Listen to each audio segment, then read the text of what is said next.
The National Gallery of Australia's exhibition, Masterpieces from Paris, includes 112 post-impressionist paintings from the collection of the Musée d'Orsay. The works of art in this exhibition signal a shift from the adventures of the Impressionists to the revolutionary group of painters who followed. Impressionist artists painted subjects inspired by modern life in a luminous style using pure colour. They often painted outdoors, depicting the sensory atmosphere of the landscape. By the 1880s and 1890s, this approach was no longer shocking, and conservative artists such as Albert Bernard, who exhibited at the Paris Salon, adopted aspects of the Impressionist style. In the mid-1880s, a new group of artists emerged in France, including Vincent van Gogh, Paul Gauguin, Paul Cézanne and Georges Seurat. They developed a range of styles, now known as Post-Impressionism. Post-Impressionism is a broad term invented in 1910 by the British critic Roger Fry to include movements such as Pointillism, Neo-Impressionism, Symbolism and the Nabi. Developments in photography and the influx of Japanese prints into Paris from the 1860s were other influences at play in French art of the late 19th century. At the last Impressionist exhibition in 1886, the young artist Georges Seurat created a sensation with his A Sunday Afternoon on the island of La Grande Jatte, a location that had previously been painted by Claude Monet. The objective painting techniques of the group who gathered around Seurat and his friend Paul Signac were influenced by scientific theories about colour. Dots or dashes of complementary colours were placed side by side to add visual impact. Red and green, blue and orange, and yellow and violet. When viewed from a distance, these colours blend in the viewer's eye in a process known as optical mixture. Seurat's involvement in exhibitions in Belgium also sparked interest in this new technique outside France.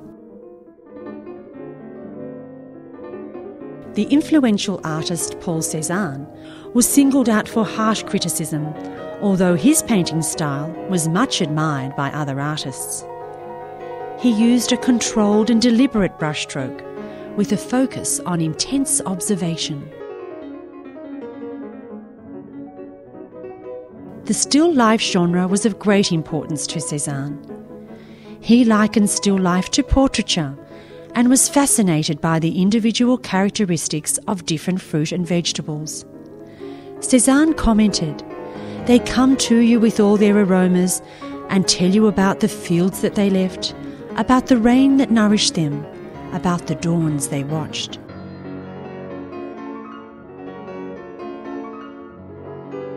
Cézanne's delight in depicting form in a reduced manner was influential for Paul Gauguin, Paul Cézanne and Pablo Picasso. These artists celebrated everyday objects with innovative compositions where images were cropped, space compressed, and the picture plane tilted.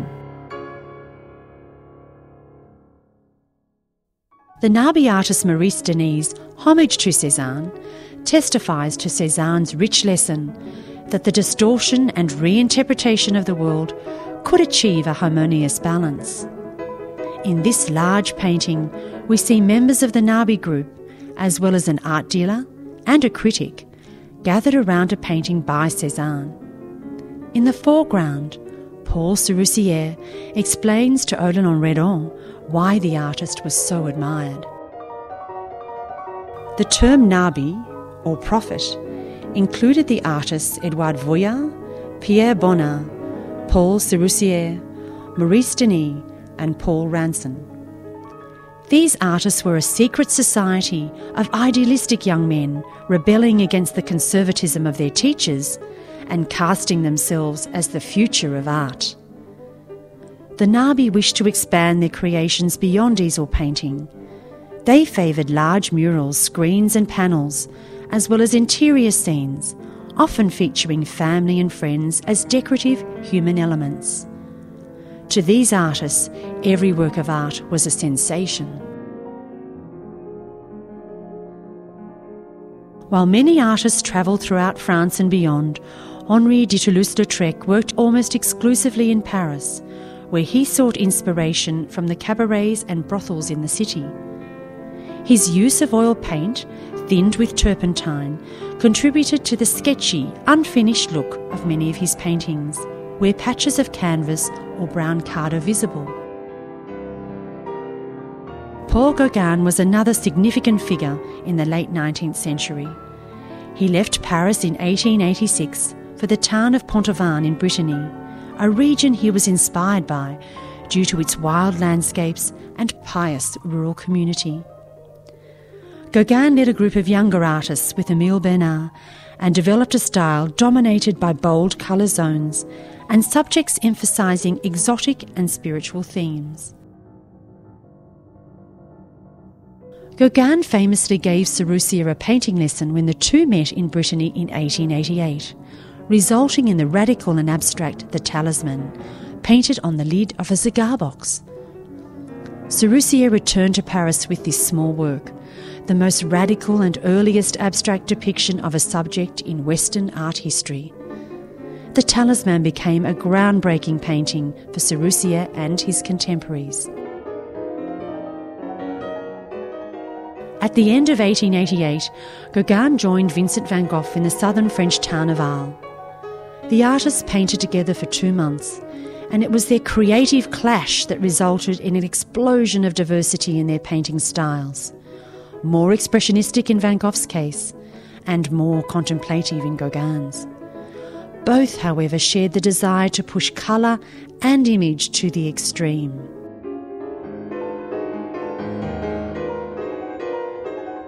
Post-Impressionism is a complex journey of discovery, interactions and rejections, characterised by groundbreaking stylistic movements. Henri Rousseau's depiction of war is a startling example of the renewed freedom and invigoration unleashed in French art of the time. The radical experiments of the Post-Impressionists, with their bold colours, new theories, novel designs and complex geometries, forged a foundation for modern art of the 20th century.